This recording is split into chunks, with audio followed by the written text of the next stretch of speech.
Channel তা সবাই হয়তো আই থিঙ্ক হয়তো খুব ভালো রয়েছে। আর আজকের ওয়েদারটা কিন্তু একদম চাঙ্গা ওয়েদার, মানে এত সুন্দর ওয়েদার বলার বাইরে। 6টার সময় ঘুম থেকে উঠেছি, দেখতে পাচ্ছি যে পুরো ওয়েদারের একদম কালো হয়ে রয়েছে আর এত সুন্দর লাগছে, সুন্দর একটা আবহাওয়া। মানে প্রথমত হচ্ছে যে সকাল সকাল সেই সুন্দর শীতের যে হাওয়াটা, সেই হাওয়াটা লাগার জন্য শরীরে একটা আলাদা ধরনের, মনে একটা আলাদা ধরনের প্রাণ সঞ্চার করবে প্রত্যেকটা মানুষেরই। মর্নিংয়ে যদি ওঠা যায় একদমই ভাল লাগে, কিন্তু মর্নিংয়ে তো একদমই ওঠা হয় না। ট্রাই করা যেতে পারে মর্নিংয়ে ওঠার জন্য। মর্নিংয়ে ওঠাটা খুবই ভালো জিনিস। আর তার সাথে সাথে আমি দেখি ওই বাড়িটার সাথে আমার সাথে কথা হচ্ছিল, ওই বাড়িটাতে অনেকগুলো ফুল গাছ রয়েছে, হয়তো একটু জুম করলে দেখা যাবে। ওনার সাথে কথা হচ্ছিল, উনি কিছু দেশি গাঁদা করেছে আর ওনার কিছু জবা গাছ রয়েছে, আরও কিছু গোলাপ গাছ রয়েছে। প্রত্যেকটা গাছকে উনি খুব ভালোভাবে খুব মেনটেন করে। আর আমার তো মেনটেনের অভাবে একদম গাছ থাকে না, তো তাও শীতকালের ফুল গাছটাকে আমি একটু প্রপারভাবে করার চেষ্টা করি।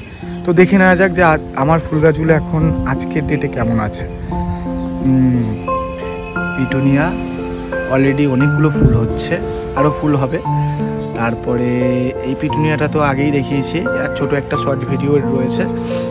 আর তার সাথে সাথে হচ্ছে গাঁদার কিন্তু এই কালারটাই আমার কিন্তু সব থেকে বেশি বেস্ট লাগে।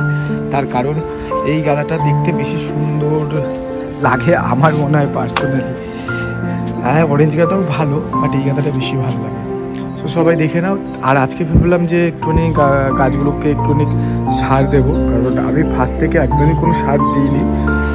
সার দিলে কিছু কিছু গাছ একটুখানি প্রবলেম করছে, কারণ অবভিয়াসলি যখন কোনো গাছ একটা বিশাল মতন সন্তান ধারণ করছে, মানে ফুলকে ধারণ করছে, তার ফলে কিন্তু যেরকম মেডিসিনের আমাদেরও প্রয়োজন আছে, ওদেরও সেরকমের মেডিসিন এবং খাবার প্রয়োজন আছে। আজকে দিয়ে দেবো দুপুরবেলায়, তাহলে গাছগুলো আরেকটুখানি ভালো হয়ে যাবে, আরও দেখতে সুন্দর লাগবে। সো এখন বর্তমান এটা রয়েছে, কেমন লাগছে জানিও।